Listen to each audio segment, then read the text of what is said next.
हर singer का यही सपना होता है कि उसके द्वारा बनाए गए गाने को लोगों का ज़्यादा से ज़्यादा प्यार मिले और सबसे बड़ी बात वह गाना यूट्यूब के ट्रेंडिंग लिस्ट में आए। इस समय यूट्यूब के ट्रेंडिंग लिस्ट में भोजपुरी गानों का बोलबाला है। मैं ऐसा क्यों बोल रहा हूँ? क्योंकि इस समय टॉप 10 में 3-3 भोजपुरी गाने ट्रेंड कर रही हैं। अब वो भोजपुरी गाने कौन से हैं? तो उसमें जो नंबर 2 पे ट्रेंड कर रही है उसका नाम है तुम्हारे सिवा, जिसे पवन भैया ने गाया है।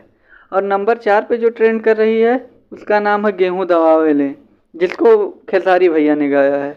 अब तीसरा खिलाड़ी कौन आया है यही जानना चाहते हो ना? तो तीसरा खिलाड़ी जो है उसका नाम है नील कमल, और उन्होंने जो गाना गाया है उसका नाम है दिल देबे की लेबे।